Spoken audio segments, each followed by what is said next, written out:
Graça e paz, igreja. Pastor, essa semana eu fui fazer um serviço numa determinada igreja ali em Mesquita, e o pastor lá responsável pela igreja ficou perguntando se eu era crente, se eu era afastado e tal. Eu expliquei para ele que era membro aqui da primeira igreja batista, né? Eu perguntei, e aí no decorrer do assunto ele ficou me fazendo algumas perguntas de como funcionavam algumas coisas aqui da igreja, e eu falei do ministério de parceiro prestador de conta que existe aqui na igreja. E aí ele falou para mim assim, esse teu pastor, ele tirou esse tipo de ministério, serviço, do G12. E eu perguntei para ele, isso aí é o quê? Uma igreja, uma seita? Ele, não, isso é uma igreja que depois virou uma seita, mas não me explicou o que seria esse G12. Eu gostaria de saber do senhor se poderia explicar o que funciona isso, como funciona. Primeiro eu vou explicar para você, pode sentar. Primeiro eu vou explicar para você e para a igreja que os irmãos devem tomar muito cuidado, porque os irmãos já aprenderam e faz parte do nosso pacto de membresia. A primeira coisa que está lá é proteger a unidade da igreja. Como é que a gente protege a unidade da igreja? Rechaçando o fofoqueiro, rechaçando o maledicente. Pessoas assim são feiticeiras gospel. É gente que tem a intenção de ser beneficiado pela mentira ou por aquilo que fomenta para criar divisão. E um homem como esse, se ele é um homem de Deus, ele está em pecado. Porque colocar caraminhola na cabeça de uma ovelha por uma coisa que ele acredita que está errado, mas ele sequer tem a palavra de Deus para dizer por que está errado, uma pessoa assim só tem uma intenção: levar você para a igreja dele. E tem um bando de homens pastores por aí fazendo esse tipo de coisa. Os irmãos já me viram fazer isso? Nem nunca vão. O que já passou de gente de outras igrejas querendo ser membro dessa igreja aqui, que eu mandei de volta, está no gibi. Em 17 anos dava para ter outra congregação aqui, porque isso é pecado, está errado. Mas vou explicar o que é o G12. G12 é uma coisa já velha, antiga, isso já tem uns 20 anos ou mais, né? Pouco mais de 20 anos. O que é o G12? Começou com um camarada chamado César Castelhanos, um pastor aqui da América do Sul, e que acabou influenciando algumas igrejas lá perto da divisa, lá para o lado do Pará, aqueles cantos lá, e a coisa acabou tomando conta do Brasil todo. Porque se tem uma coisa que brasileiro principalmente gosta, é de moda. Brasileiro gosta de moda, né, irmão? Desde sempre. Quando o Brasil era colônia, o negócio era copiar a moda de Paris. Eu lembro quando criança que a minha mãe era costureira, e naquele tempo, principalmente em Italva, não existia as lojas com roupas, que existiam eram as costureiras. E aí o que se fazia era, comprava-se as revistas de moda, e as revistas de moda, via de regra, era Paris, London, New York. O negócio é importar. E não tem novidade nenhuma nesse negócio. O G12 é uma coisa boa, é bênção, porque é bíblico. O G12, na sua essência, é uma bênção para a igreja. O G12 nada mais é do que copiar o exemplo de Jesus. Jesus, diz a Bíblia, que ele tinha muitos discípulos, mas discípulos, que ele chamou discípulos, foram só 12. Foram aqueles que ele preparou, dentre tantos que ele preparou, ele vocacionou, ele chamou com um objetivo específico: preparar aqueles que, quando ele partisse, ficariam com a responsabilidade de espalhar o Evangelho e de estabelecer a igreja. Então, o modelo de Jesus, chamado G12, G de quê? De grupo. O grupo dos 12. seria mais ou menos assim: o pastor Cláudio pega dentre a congregação, ele escolhe alguns que ele reconhece mais maturidade, vocação, desprendimento, liberalidade, disposição para servir, temor de Deus, tem caráter. Ele pega essas pessoas e ele vai dar a elas um discipulado mais íntimo, mais intenso. Quem aqui é da área de educação? Levanta o braço. Professor, o que é mais fácil? Uma turma com 40 alunos ou uma turma com 12 alunos? Muito mais fácil, muito mais produtivo e muito mais rentável em termos de rendimento da aula e de apreensão. Não é verdade? Então, eu pego, vamos dizer que eu pegasse aqui 12, escolhesse 12, vou fazer como Jesus, vou escolher 12.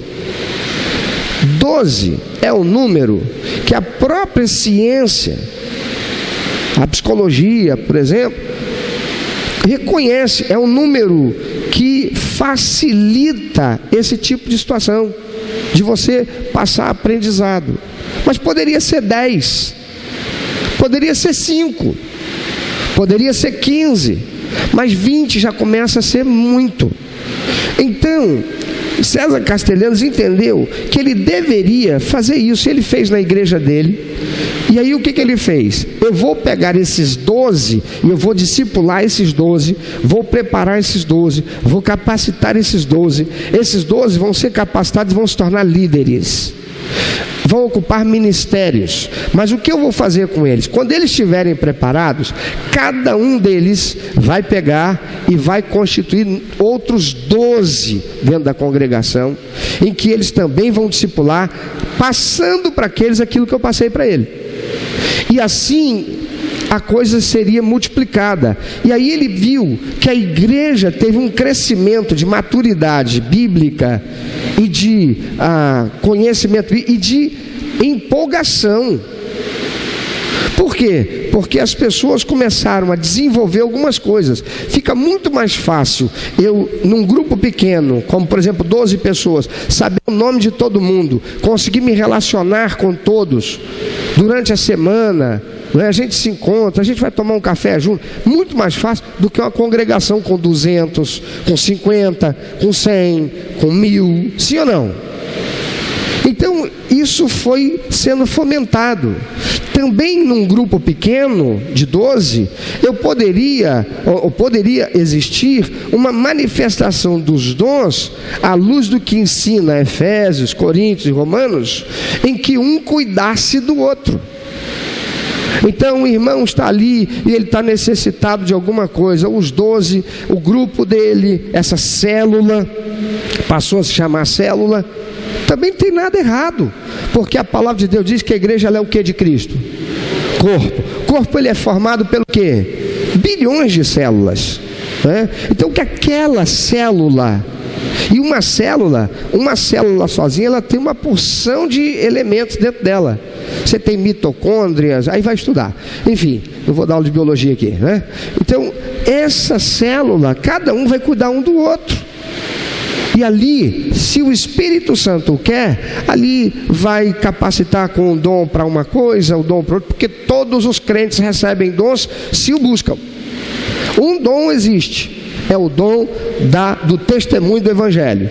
A palavra do Senhor diz que no abrir da nossa boca, o Espírito Santo nos dará capacitação para falarmos do Evangelho, daquilo que eu vivi, daquilo que eu conheço da palavra. Tá bem? Então isso seria mais produtivo para a igreja, e de fato se tornou, a igreja explodiu. Também descobriu que quando aquela célula amadurecia e a igreja toda entrou dentro dessa conformação, ele entendeu que haveria possibilidade de que o evangelismo fosse mais efetivo. De que forma? Quando chegava a 12 e ela começasse a crescer, aquela célula ela deveria ser multiplicada e não dividida. Ela rompe e se torna 2. Então não é divisão, é multiplicação, porque permanece dentro do corpo. Divisão sai do corpo. Multiplicação permanece dentro do corpo, vai aumentando o corpo. Então aquela célula ali, ela vai para 6, por exemplo, poderia ser 5, não sei, aí vai de cada caso. E aí cada membro daquela célula passa a ter responsabilidade de levar um vizinho, de levar uma pessoa para participar da reunião da célula, onde se estuda a palavra de Deus, onde se compartilha as experiências da palavra de Deus e estas coisas. E aí quando a célula cresce de novo e chega a um determinado número, 18, novamente ela multiplica e vai assim. E ele conseguiu vivenciar um crescimento muito grande na igreja. Os brasileiros vendo lá, os pastores brasileiros vendo lá, foram lá, conheceram aquilo, falaram: rapaz, mas esse negócio é bom, hein? Vou levar isso para a minha igreja. E aí trouxeram para aqui para a igreja, alguns pastores trouxeram. Aí, irmãos, é que entra o diabo. Assim como tem esse pastor que teve essa atitude errada, tem um monte de gente se dizendo pastor por aí, irmão. Porque deixa eu te explicar uma coisa: para ser pastor à luz da palavra de Deus, não é um membro da igreja pegar e dizer assim: eu tenho vocação, fui chamado. Aí ele sai da igreja, vai ali, ele abre uma igreja para ele. Isso não é a palavra de Deus vivendo-se a dar. Isso é vaidade. Porque para uma pessoa ser um homem, ser vocacionado por Deus e ser tornado pastor, algumas coisas têm que acontecer. Está aqui, ó. A gente vê isso o tempo todo aqui. Primeiro, a pessoa tem a convicção do chamado dela, da vocação dela que Deus chamou para o ministério. Segundo, o pastor dela, sob a autoridade de quem ela está, é levado pelo Espírito Santo a reconhecer o chamado daquela pessoa. Terceiro, a igreja, a comunidade de fé que essa pessoa vocacionada nela está inserida, também começa a reconhecer o chamado dessa pessoa. Por quê? Porque ela está sentadinha no banco lá, quietinha, e ela tem um chamado? Não, porque quem tem chamado não fica parado. Quem é vocacionado por Deus não fica sentadinho no banco cantando, louvando a Deus, entregando dízimo e indo embora para casa. Quem é vocacionado pelo Senhor, essa pessoa, o tempo todo, ela quer servir a Deus, ela quer fazer algo mais, ela quer estar cumprindo aquilo que ela sente, estar na direção da vontade de Deus. E aí o pastor começa a observar, e aí a igreja começa a observar, e em algum momento essa pessoa então vai ser chamada pelo pastor, vai ser preparada, ou ela vai até o pastor: pastor, eu tenho convicção do meu chamado. O pastor vai começar a observar, está demonstrando caráter, está demonstrando realmente vocação. O que é que o Espírito Santo fala comigo a respeito dessa pessoa, desse crente? E aí, passado o tempo de observação, de informação, de preparo teológico, conhecimento, educação, essa pessoa estando em condições, não que já está pronta, mas estando em condições, já é o momento, ela será consagrada pastor. O que mais tem no Brasil é gente que se fez pastor. E o que mais tem no Brasil é gente que passou por todo esse processo, mas só de olho esperando o dia de receber o PR. Recebeu o PR, aí ele pronto, aí ele mostra quem de fato era. E tem um monte de pastor colocando a mão na cabeça de certas pessoas para consagrar de qualquer jeito, sem responsabilidade com aquilo que está fazendo. Aí, meu amado, o que aconteceu? Explodiu o G12 no Brasil. Sabe que jeito?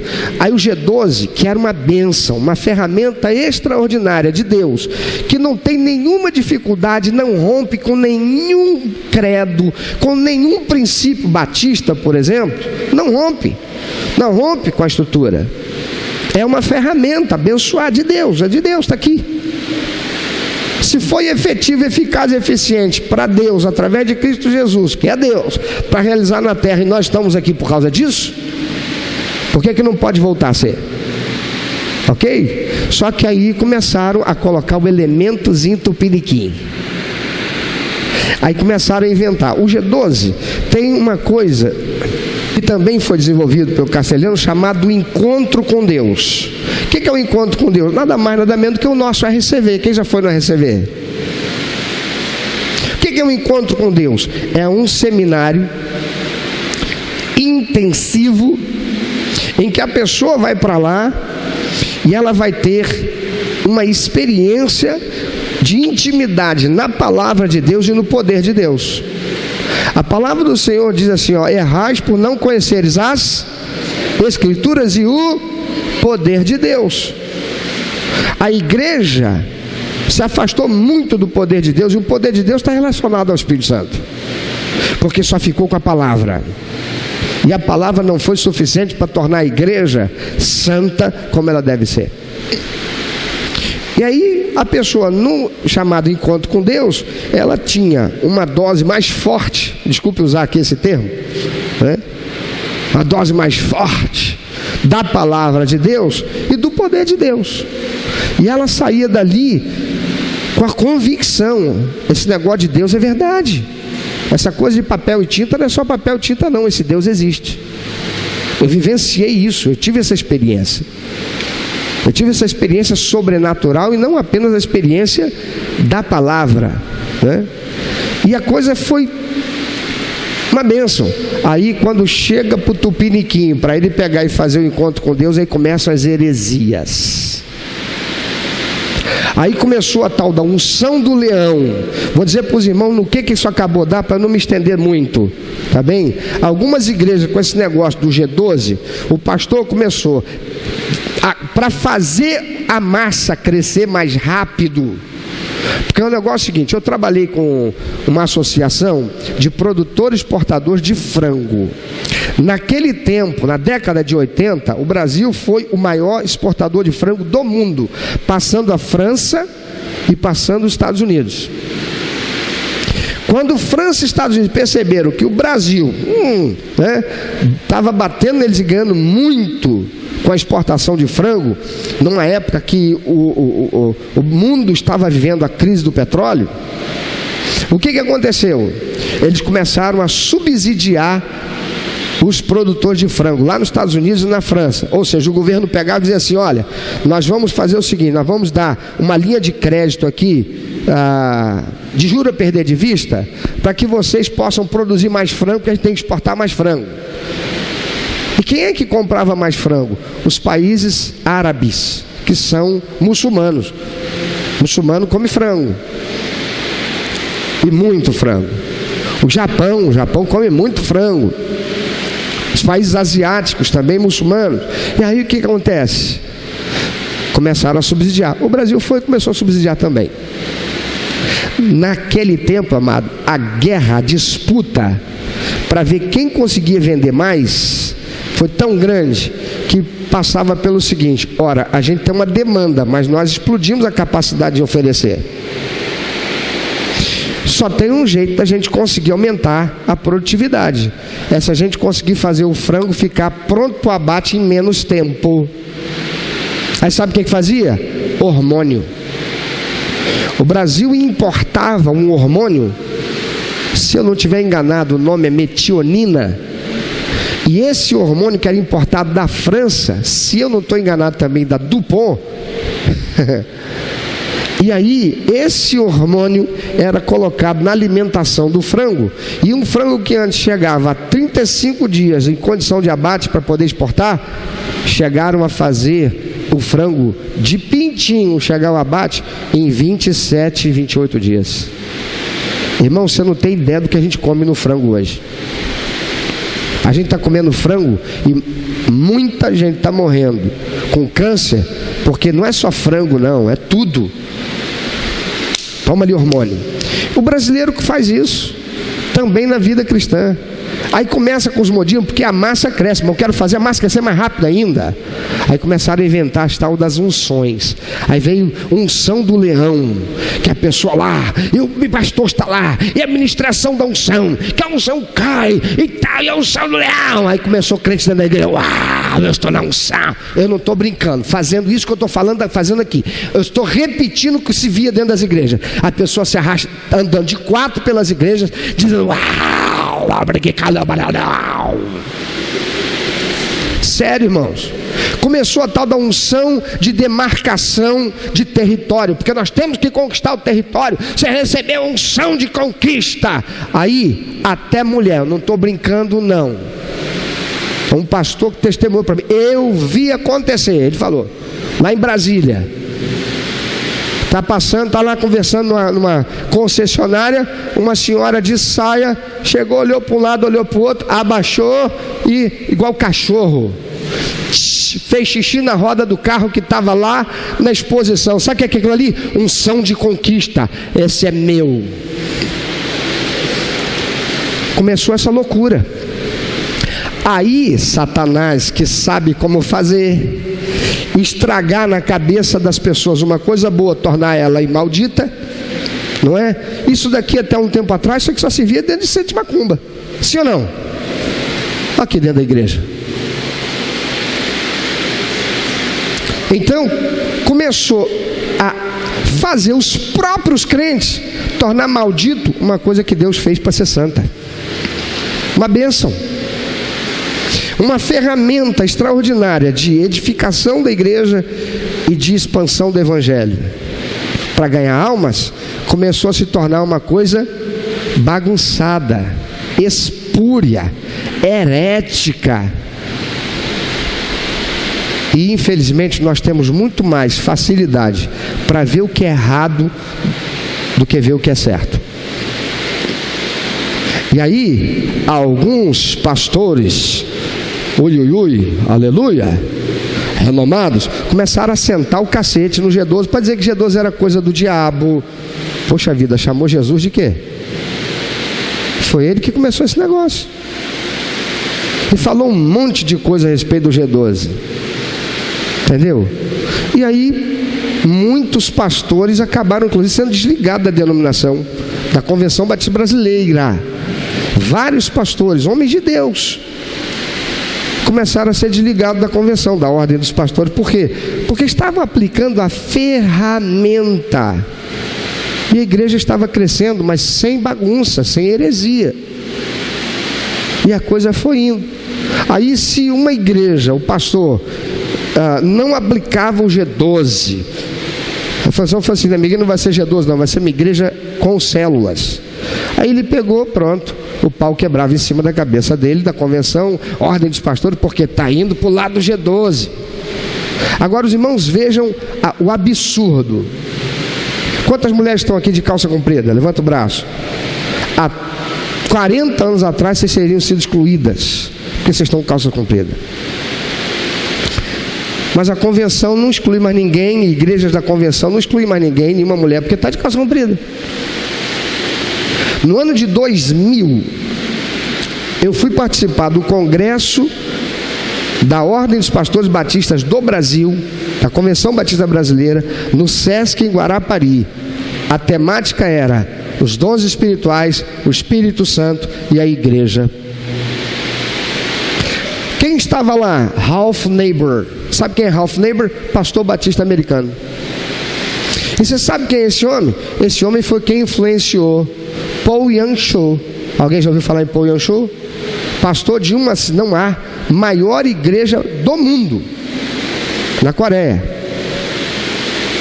E ele, discipulado por pastor Ralph Neighbor, pegou de pastor Ralph Neighbor a visão de célula, vem de Deus, e o pastor Ralph Neighbor foi quem começou esse negócio lá nos Estados Unidos e influenciou Paul Yang-cho, e a coisa explodiu lá na Coreia. E aí quem está lá, que é a ênfase maior, o mais importante preletor desse seminário, dessa convenção de pastores? Pastor Ralph Neighbor, para explicar.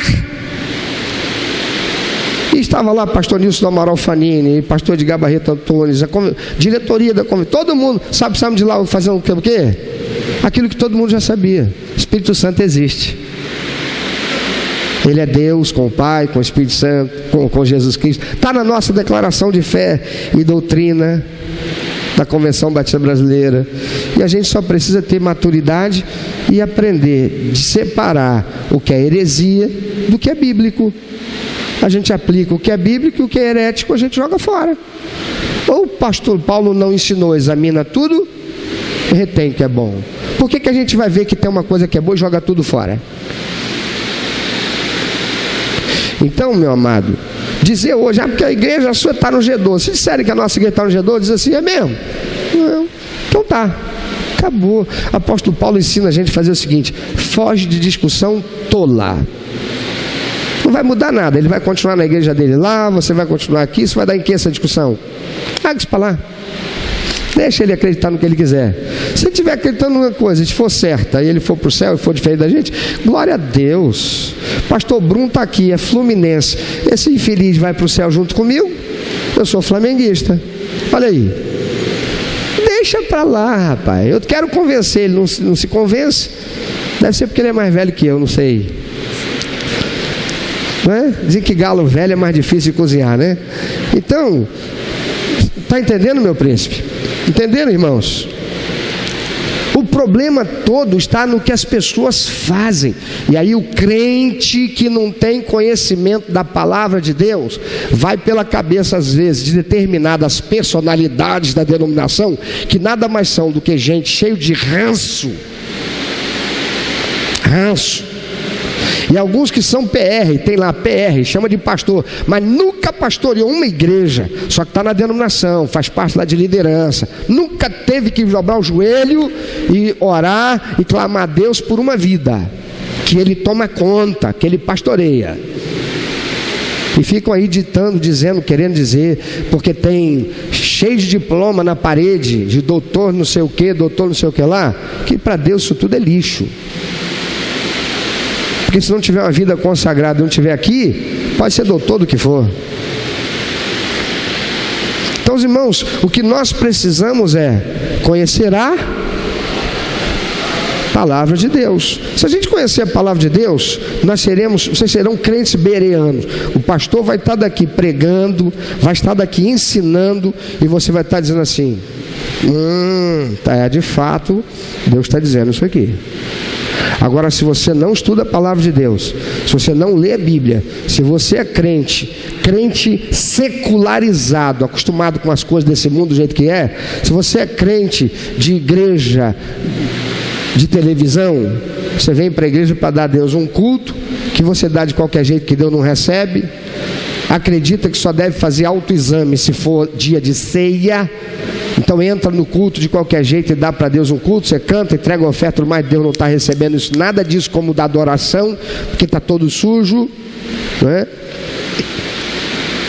O que a gente deve fazer é conhecer as Escrituras e o poder de Deus, fazer isso com equilíbrio, porque nosso Deus não é Deus de confusão, mas de paz. Você vê que hoje em dia ninguém mais está falando em G12, não sei porque que ele está falando. Ele deve ter saído da geladeira um dia desse, mantiveram ele lá no freezer durante umas décadas, ele acordou agora e o assunto já está atrasado, mas ele acha que está em dia ainda. Entendeu? Porque não tem nada que ver isso, mas ninguém mais nem fala sobre isso. Nem a Convenção Batista Brasileira está mais falando sobre essas coisas. Eu imagino que está até muito arrependida, porque vários pastores da denominação, homens de Deus, sérios, comprometidos, foram expulsos da ordem dos pastores, foram expulsos da convenção, porque estavam usando uma ferramenta. Você quer ver uma coisa? Deus me tirou daqui e me levou para a Índia, para eu dar treinamento para pastores e ensinar para eles a ferramenta do melhor serem dois. Aqui no Brasil, até hoje eu não fui chamado por ninguém. Sabe por quê? Porque se essa igreja aqui saísse de 200 e pouco para 2.000, rapidinho neguinho começava a me convidar. Não, vamos convidar o pastor para ele poder, porque a igreja dele é sucesso, o ministério dele é sucesso. Sucesso é medido em quantidade de gente. Irmão, se para Deus o sucesso fosse medido em quantidade de gente, Jesus não tinha chamado só 12 não, porque a Bíblia diz que ele tinha muita gente que o seguia. Muita gente. Quando tiveram que escolher um para substituir Judas Iscariotes, o requisito mais importante é que seja alguém que tenha convivido com ele como nós desde o princípio. Então, quando escolheram lá, aqueles que estavam lá para ser escolhidos, era gente que, como eles, estavam andando com Jesus desde o princípio, mas não foram escolhidos por Jesus. Está entendendo? Então, a gente deve ter maturidade, e para ter maturidade a gente tem que conhecer a palavra de Deus.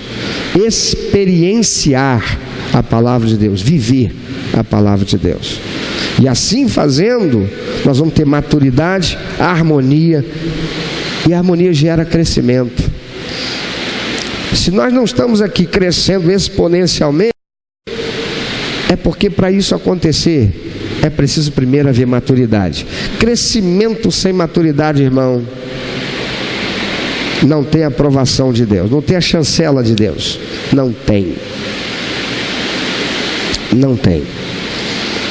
Você quer ver uma coisa? Vai para a carta de Paulo aos Coríntios. Paulo está sentando o cajado numa igreja que era cheia de dons espirituais. E ele não diz que não, o que vocês têm aí não é dom espiritual não. O que vocês têm aí é muita feijoada, comida numa noite inteira para depois ficar lá com sono e ficar dizendo que recebeu revelamento. Ele não fala isso. Ele não recrimina a igreja dizendo que eles tinham lá, pessoas estavam falsamente dizendo que tinham os dons do Espírito Santo. Era uma igreja que tinha os dons do Espírito Santo. Mas tinha maturidade? Sim ou não? Não. Porque ter dom espiritual não é ter maturidade. Porque se fosse assim, irmão, nós teríamos que pegar e chamar a mula de Balaão de profeta. Porque Deus abriu a boca de uma mula para falar com o profeta, e aí? Naquele momento, quem foi profeta? O profeta estava em cima da mula ou a mula que estava debaixo do profeta? Está entendendo, meu filho? Mas num país como o nosso, de gente que faz sincreção religiosa para tudo quanto é coisa, não é? Que está cheio de gente, porque agora você vai prosperar, porque aqui nesse mar, com essa água santa e consagrada, aleluia, de canto, olha que a bola caia, eu vou levar, e quem levar para casa vai ser abençoado. Aí tem a vassoura abençoada, que quando você varrer vai levar toda a sujeira espiritual da tua casa. Aí você tem a água consagrada, que quando você beber vai ficar curado de toda enfermidade. Só que tem um detalhe antes disso. Você tem fé? Então coloca aqui 5 mil, 50, até chegar a R$1.